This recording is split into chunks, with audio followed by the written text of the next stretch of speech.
जगतियाल में जमीयत अहले हदीस की जानिब से मस्जिद उस्मान बिन अफ़वान आमीन आबाद में उम्मत मुसलिमा में इत्तेहाद कैसे के उन्वान पर जमीयत में मेहमान खुसूसी शेख इलियास शरफुद्दीन हैदराबाद ने मुखातिब करते हुए कहा कि उम्मत मुसलिमा आज सफ़ों में बढ़ गए हैं।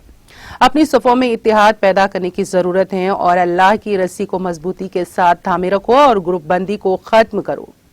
उम्मत में नेकी की दावत देने और बुराई से बचने की तलकीन की है। इस मौके पर मीडिया से बात करते हुए उन्होंने मौलाना कलीम सिद्दीकी की गिरफ्तारी की मजम्मत की है। अहले हदीस के बारे में अल्हम्दुलिल्लाह मैं ये कहना चाहता हूँ कि अल्हम्दुलिल्लाह बहुत ही उम्दा काम तौहीद व सुन्नत का माशाअल्लाह जगतियाल में हो, हैदराबाद में हो, तेलंगाना में हो, आंध्रा में हो या फिर माशाअल्लाह पूरे इंडिया में हो चल रहा है।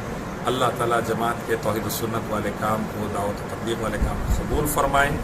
एक उम्दा काम करने की जमात कोशिश कर रही है मसाजिद और मदारिस के ज़रिए, मुख्तलिफ जलसों के ज़रिए और मक्की और मदनी उलमा और उमरी और जामी और सलफ़ी उलमा दीन को फैलाने में लगे हैं।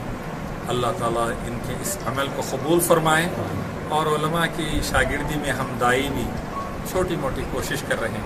सिद्दीकी साहब की गिरफ्तारी के बारे में 4-5 डिबेट्स दिया हूँ, नेशनल टीवी पर क्लिप्स भी निकाला हूँ। मैंने साफ तौर पर कहा 40 साल से ज़्यादा से वो कलमे ला इलाहा इल्लल्लाह की दावत दे रहे हैं। एक ही इलाह की इबादत, एक ही रब की इबादत और शिर्क ना करे बोलकर, और हर गवर्नमेंट की उन पर नज़र थी। आज नाज़रीन, हमारे टीटीवी न्यूज़ को सब्सक्राइब करें, बेल आइकॉन को प्रेस करें, शेयर करें और लाइक करना ना भूलें। और किसी भी एडवर्टाइजमेंट के लिए हमारे इस नंबर पर कांटेक्ट करें। हमारा नंबर है 9550102020 पर।